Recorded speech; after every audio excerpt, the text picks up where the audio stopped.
The sight of the fuzzy red letters of light hovering above the ground in the distance could not have been more welcome.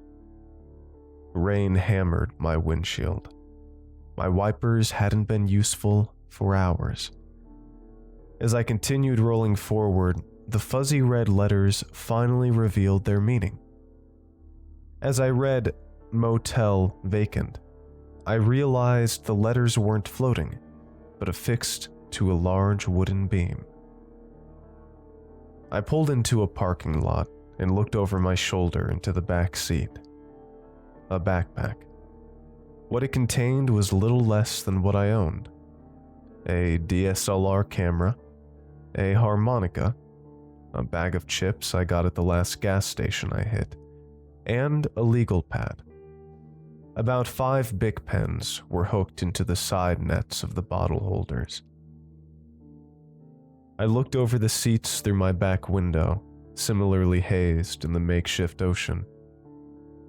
For a moment, the rain let up, and I could see in the distance a wall of trees, the beginning of a forest that went on for tens of miles. I knew from the Google Earth scouting I'd done ahead of time.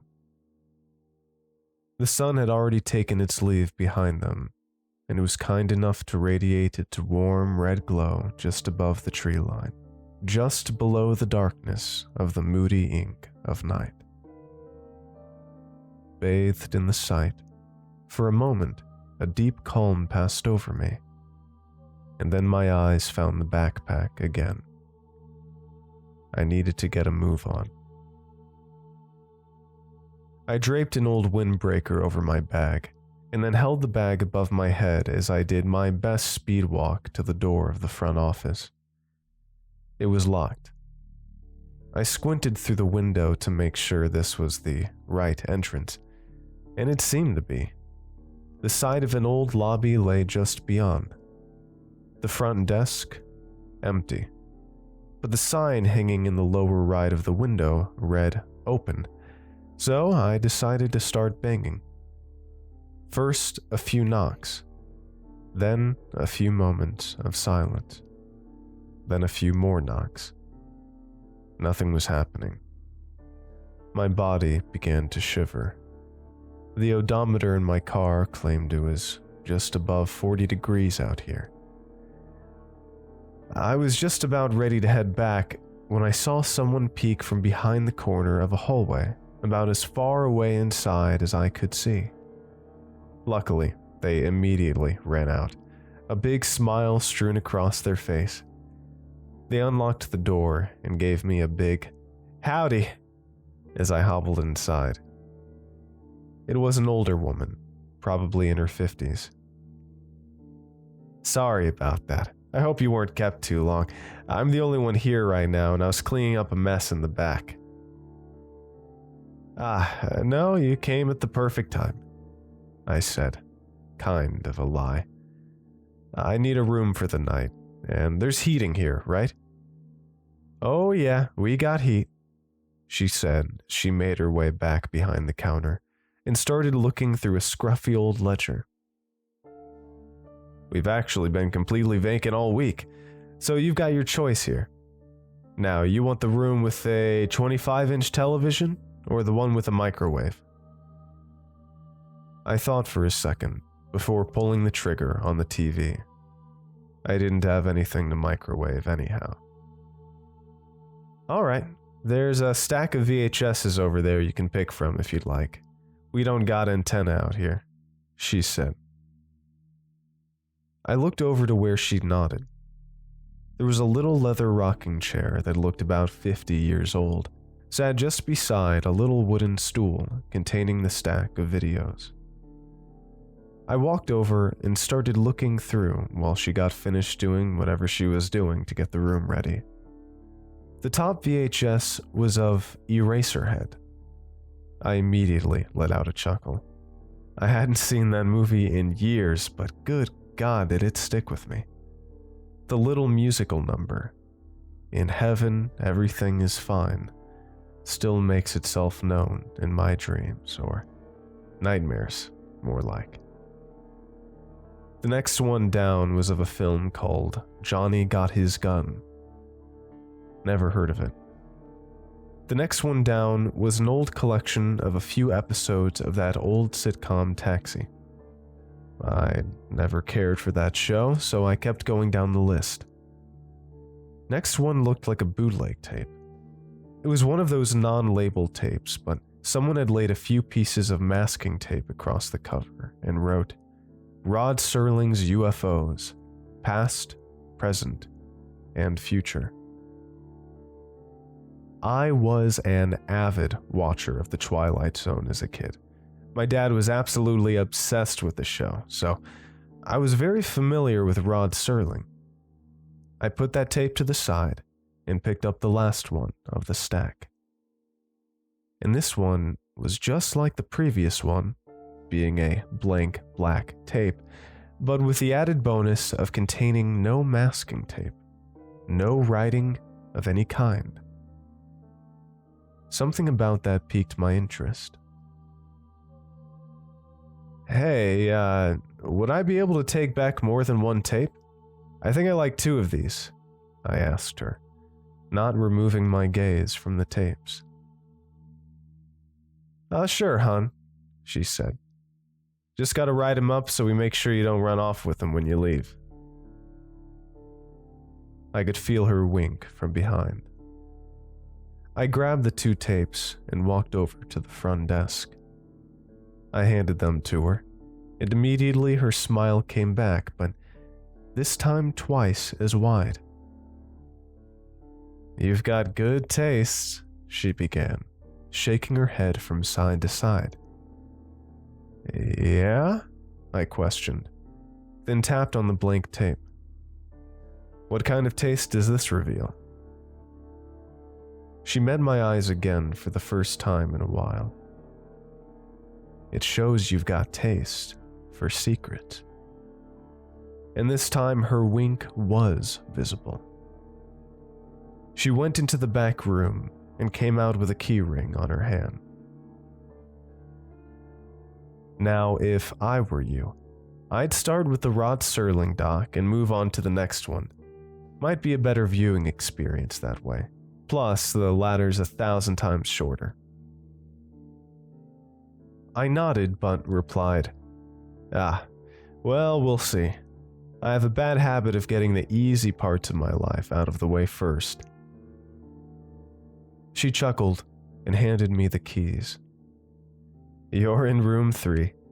If you aren't gonna watch that first doc, let me just tell you a little something about that blank tape before you turn it on. It was given to me by a customer about a year ago who passed through on his way to the desert. He was raving about some crazy things, I'll tell you, and I told him. He just laughed and said no one ever believes him, but handed me that tape and said he'd recorded it just a couple months prior on an old camcorder. Let me know what you think of it before you leave. And with that, she hunkered down in her chair. I nodded, told her I would, and made my way back to the room.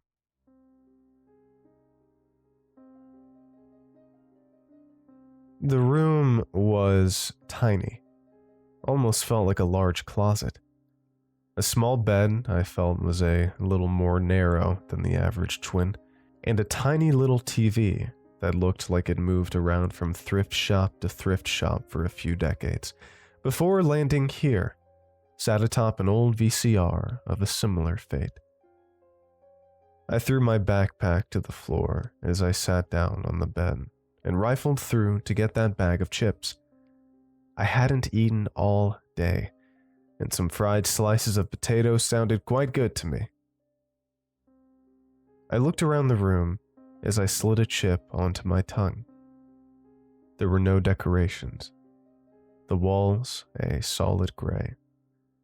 There was a tiny little door to a bathroom, which contained what you'd expect. My eyes went back to the TV. I figured I could wait to get to work, and slid the blank VHS into the VCR. I decided I didn't need to get my Serling fix today. When the TV came to life, it had all the appearance of a proper home video. The man behind the camera seemed to be driving his car down a long desert road. The shot was aimed out of the front windshield, showing the beautiful setting sun cresting the mountains in the distance. Nothing but flat, empty wilderness as far as the eye could see, right up to those mountains. He kept on driving. I noticed one hand on the wheel, so the other must have been holding the camera. And then suddenly, the tape cut out. It wasn't a normal cut to black, or blue for that matter, but a weird wavy distortion that ran up and down the screen, which then cut to black with a loud shriek. The shriek sounded almost digital. Not a human scream, but almost like someone trying to recreate the sound of a man's screech on a digital synthesizer.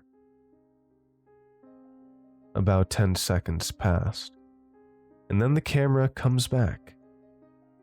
I now see only a deep, black sky. I know it's the sky because I can see the moon backlighting a cloud, along with a few twinkling stars. The camera then swings around to reveal what I presumed to be the man's car parked along the side of the highway. Not a sign of any other life anywhere. The camera swings back to the sky, though not aimed quite as high up. The mountains were visible on the lower end of the screen, giving some clue of distance and perspective. I could hear the man breathing behind the camera, as though he were out of breath, but he didn't say a word. As I continued watching, he continued breathing, and then I heard him take a sharp inhale and hold it. This made me pause my crunching and stare intensely. As I focused my gaze, I realized that the cloud obscuring the moon was drifting out of the way. But this gave way to the realization that this was not the moon.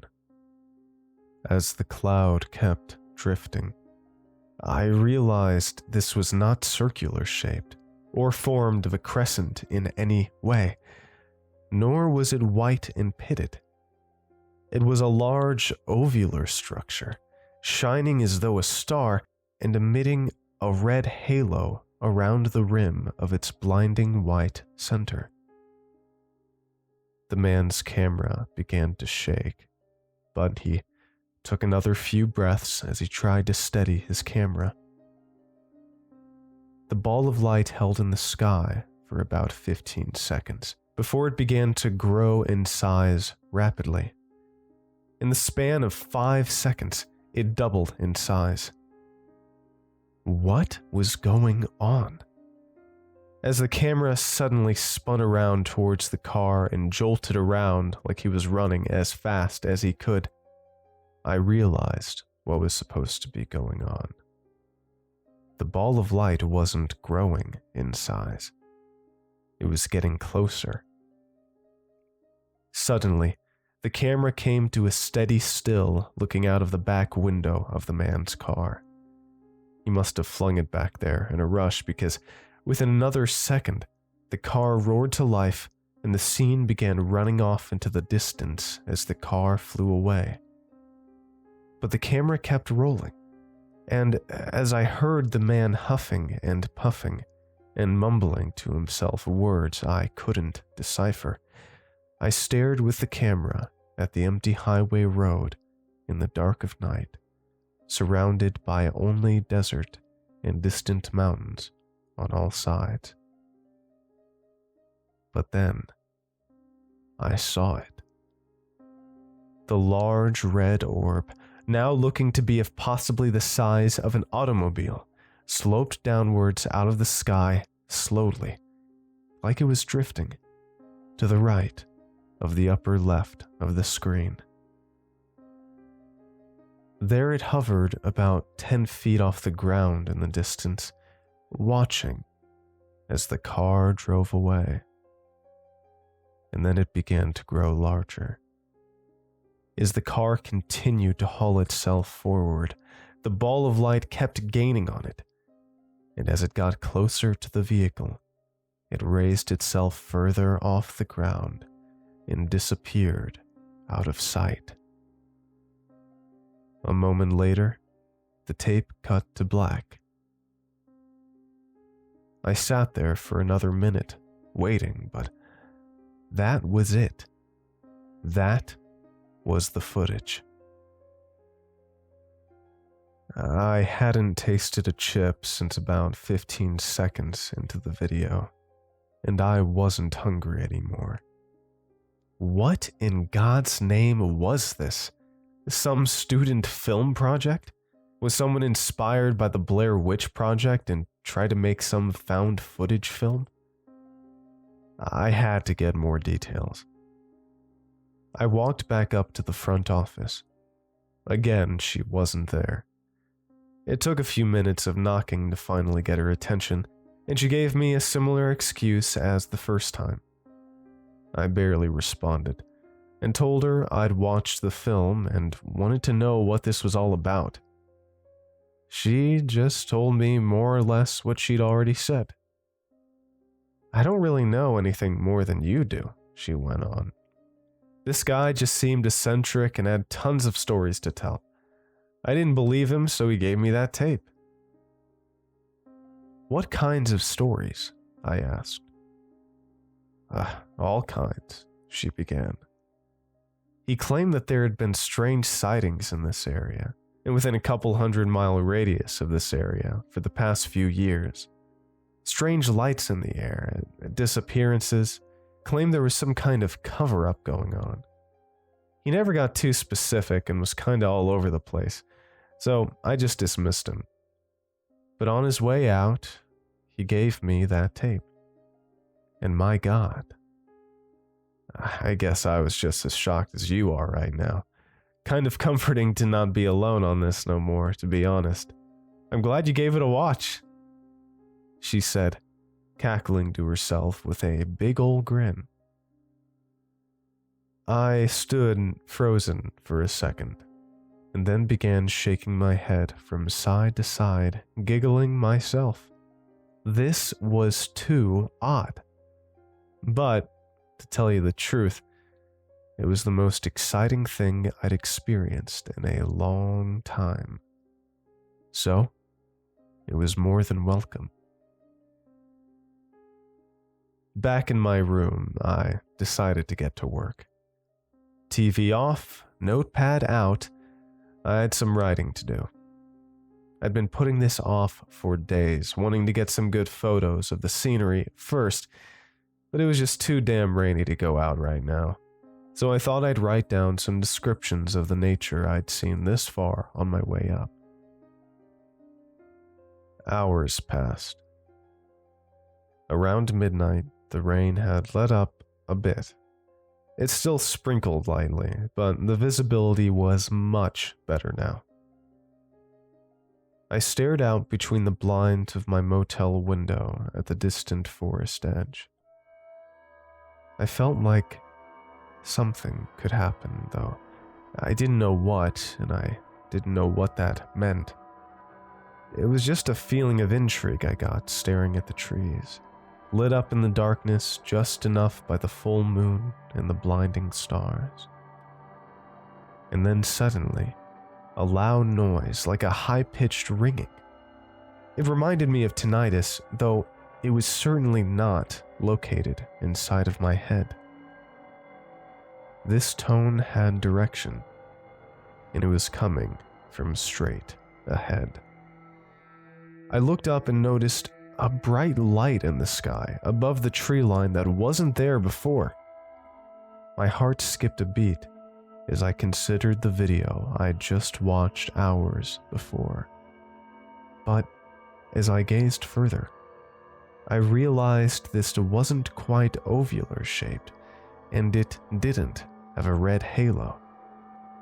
No, this one was a bright circular ball of white light and held a halo of green. I couldn't help but hold my breath as I watched this thing hover in the air. and then it began to drift slowly down into the left, further into the center of my vision. In a burst of remembrance, I ran over and grabbed the camera from my backpack and snapped a few shots. Looking at my photos later, I was reminded at how awfully anything looks in the sky. No matter how vivid it seems in person, it always shows up the size of an ant in the photo. And if there's any movement at all, even the slightest swaying of my wrist, it blurs the object all to hell, and no one would believe it any more than a weird star, or at worst, an airplane. But this was no airplane. Airplanes don't hover in the sky, and even helicopters have blinking lights. Regardless, I'd never seen anything with a perfectly green circular halo around it.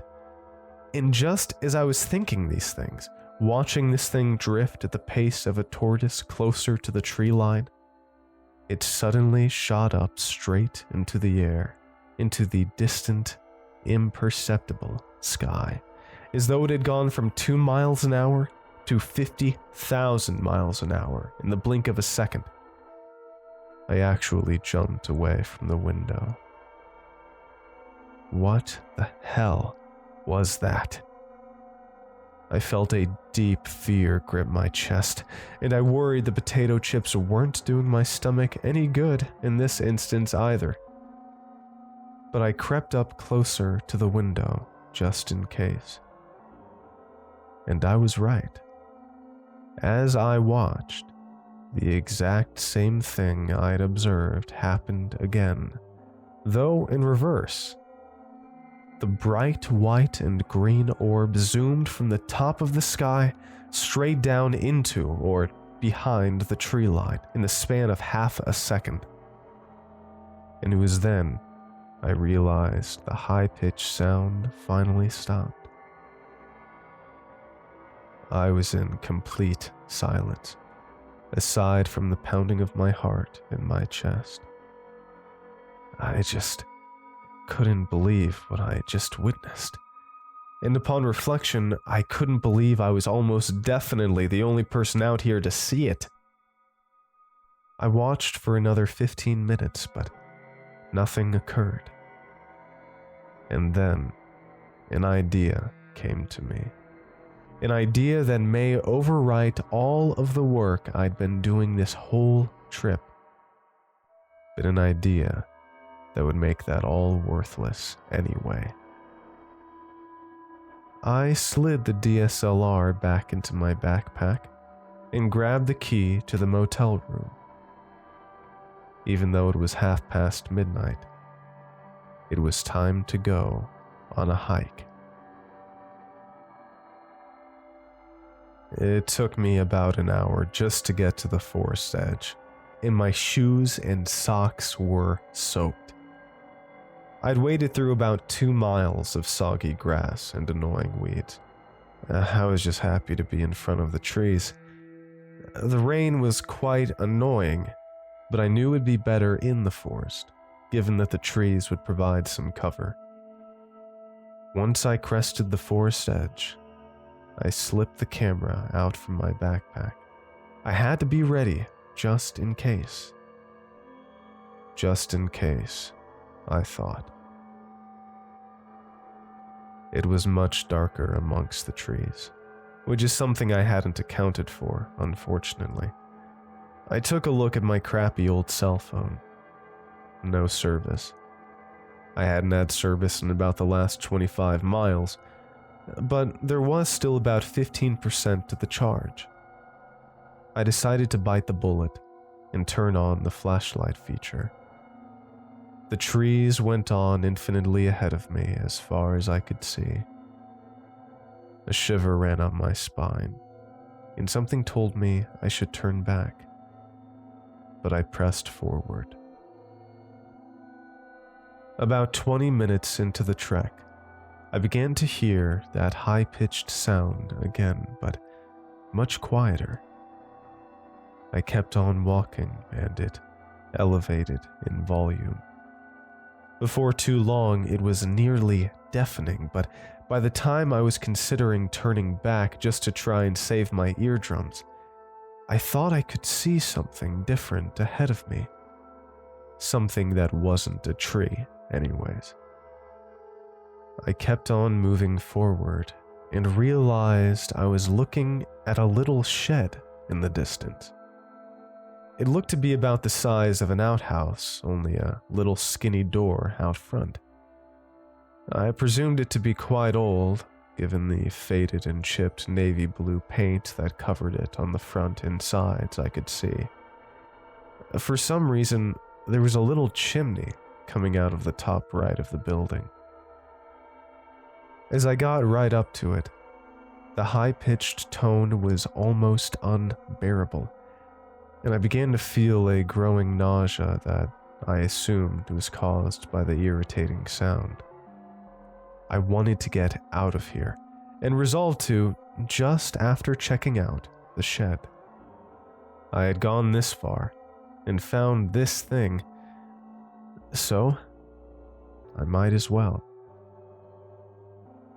I knocked on the door a few times and said something to the effect of, "Hey, I'm lost. Is anybody there?"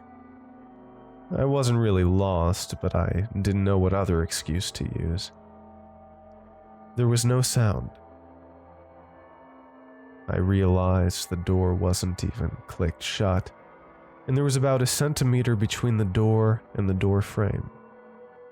It was just a little jammed, and I could see no light on the inside.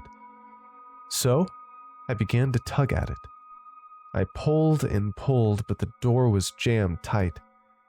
But with one final lurch, the door flung open, and I fell onto the soggy pile of leaves below. Just great, I thought, trying to wipe the mud off of the bottom of my pants as I arose.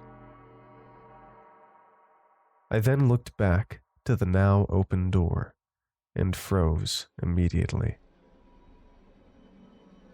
I could see now there was a distant light beyond the door, but very distant.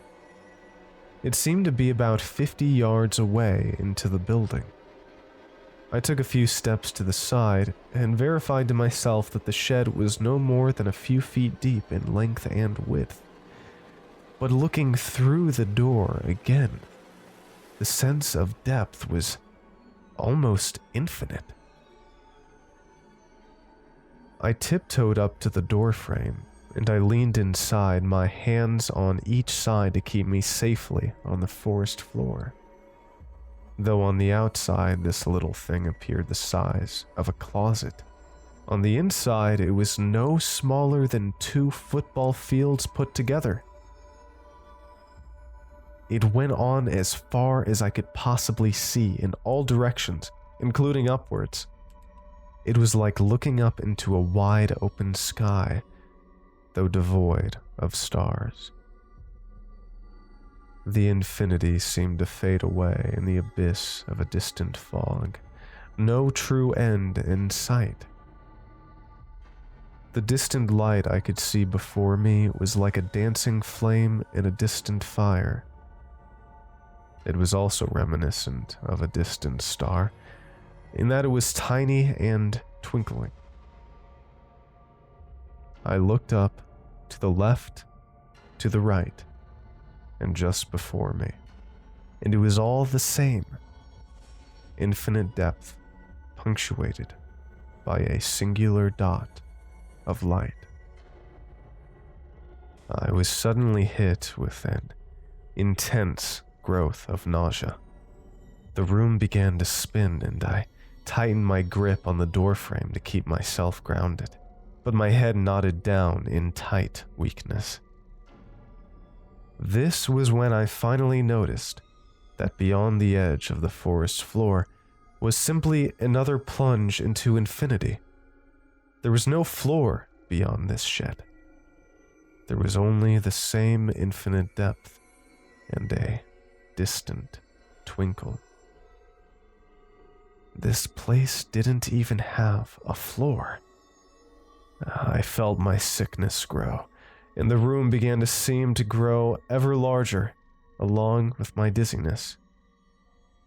And then suddenly, my grip slipped. I fell into this void and began to fall.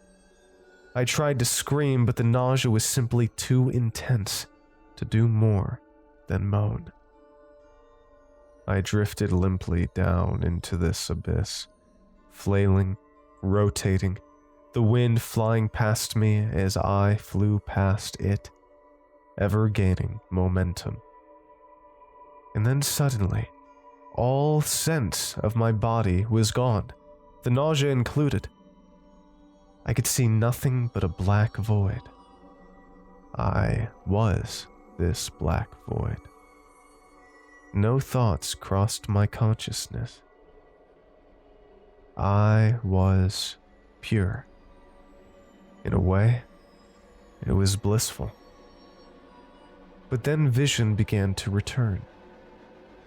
I still lacked all bodily sensation, but I was beginning to see the faint shape of a room. There was what looked like a window or a small door in the back left corner.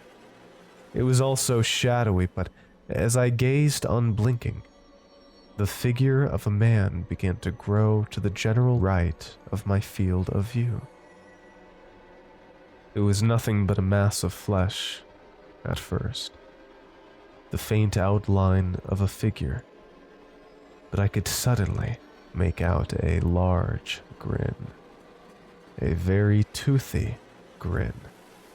These teeth were all out of proportion for its head. It was like the teeth were at least 2 times too big, and the grin was extremely unnatural. Though I couldn't think, I felt an intense energy of horror grow inside of my essence. The mask continued to sharpen until its piercing eyes struck me next. It was as though they had no eyelids. They were perfectly circular, staring at me in horrid intensity. They seemed to be bloodshot. If I could have at the time, I would have probably screamed, but trapped in this in-between state, I could do nothing but observe. I suddenly got the faint impression that I was staring at a computer screen. It was like I actually began to observe pixels in the texture of my visual field, and it was synonymous with this recognition that the whole of the image manifested itself in its full render. The man was no man. It was a dog. What kind of dog? I don't even know. It looked kind of like a pit bull, kind of like a husky, but not. The eyes, they were so devoid of emotion and so filled with cold observance, paired with that horrid human jaw and set of teeth, that the nausea suddenly flooded back into my field of consciousness. It was with this horrible rush of sickness that bodily sensation began to revive itself, and in the course of about 5 seconds, the image before me began to pixelate rapidly, first to the look of a VHS quality, then to about an early cell phone 240p quality, and then as though it was displayed on an old Atari gaming system. And as this finally faded to black, I felt myself flying through the air. I hit the ground hard. I was lying on my back and felt like I had just been hit on the head with a brick. Then I heard what sounded like a loud wooden crash. I looked around, but there was nothing to see but darkness. But there was a little something about 10 feet away on the ground. Crawling over to it I found it to be my cell phone, the flashlight still on. I had only 2% battery left. I flung it around in wild horror in an attempt to assess my whereabouts, where I found myself about 5 feet away from the entrance of the door. The door was now closed, looking just as it had appeared when I'd found it. My heart was beating like I was on the verge of a heart attack, and the images and memories of what I had just endured floated through my mind, but I knew I had to act fast and with unbending will. My flashlight was about to give, and though I knew not how or why, I knew I was in great danger. I began running wildly in the direction opposite the shed door, and as I ran, the high-pitched tone began to lower in intensity, to the point where it disappeared entirely. When I crested the tree line into the open field, I fell to my knees in relief. I could see the motel in the distance. I knew I was safe. But I also saw the sun beginning to rise just above the lowest mountain. I figured it could be no later than about 2 a.m., and that's being generous, but as I checked my phone, I saw the clock for only a second before the battery gave its last and the screen clicked to black. It was 6:45 a.m.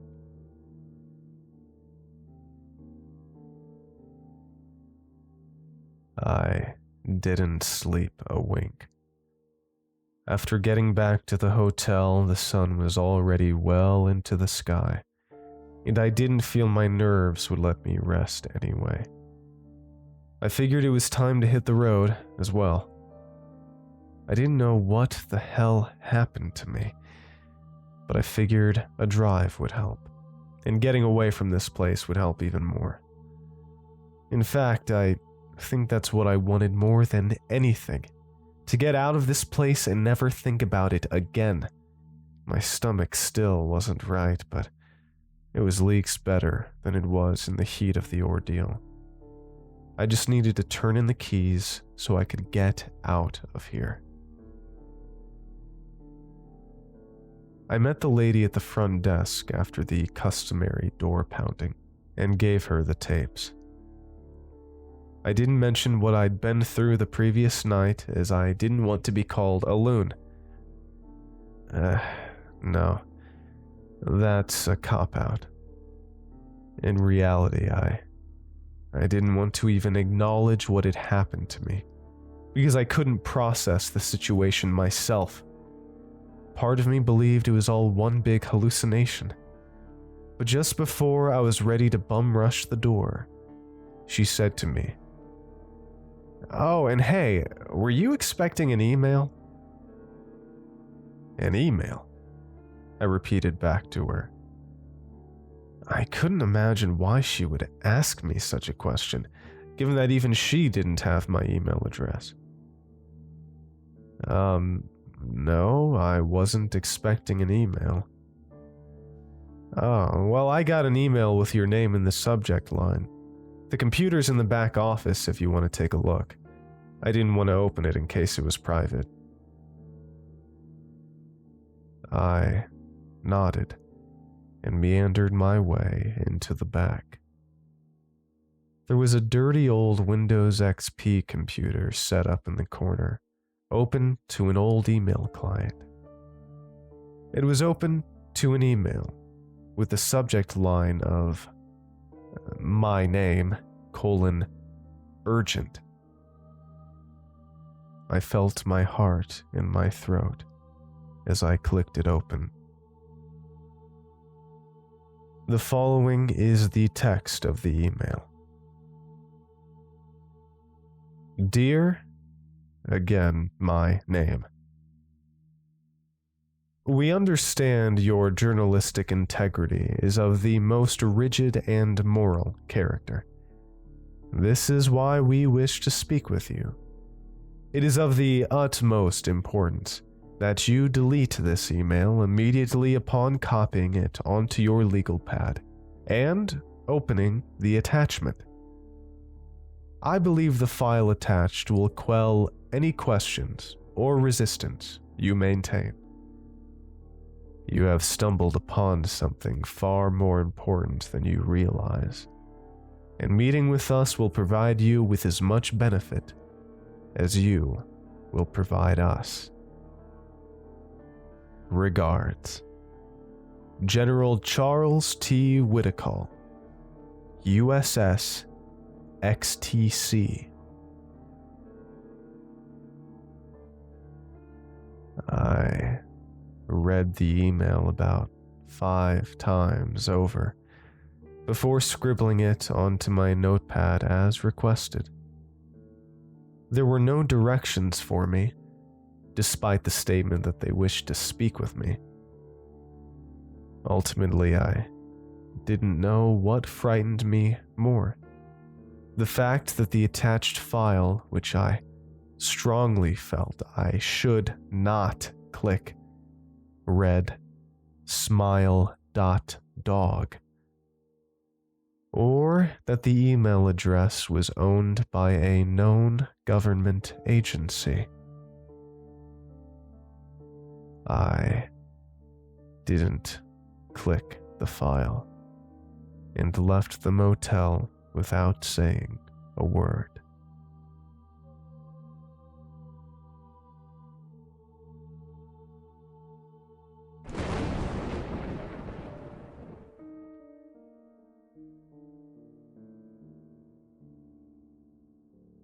Okay. Thank you for listening to tonight's episode of ClancyPasta. Tonight's story was I Wish I Didn't Know the Secret Behind This Old Internet Creepypasta, written and narrated by yours truly. If you enjoyed, I would really appreciate it if you would follow or subscribe to the podcast, give it a like or a heart. And if you would like to support the podcast and get ad-free narrations along with other stuff, you can go to patreon.com/ClancyPasta. And also, either right before I uploaded this, like the day before, or the day after I upload this, there's going to be a very, very special update video coming up here. So that'll be linked as a card right now if it's up, or tomorrow when it is up. And it'll also be in the end screen credits as well. It's been a little while since I've gotten out an original story, so I really hope you all enjoyed. Let me know what you thought of it in the comments below. And huge thanks to all of my supporters on Patreon and YouTube members. Your support helps out immensely. So, I guess it's time to hit the hay. I hope you all have a great night's sleep and don't have too many nightmares. Alright. I'll talk to you later. Cheers.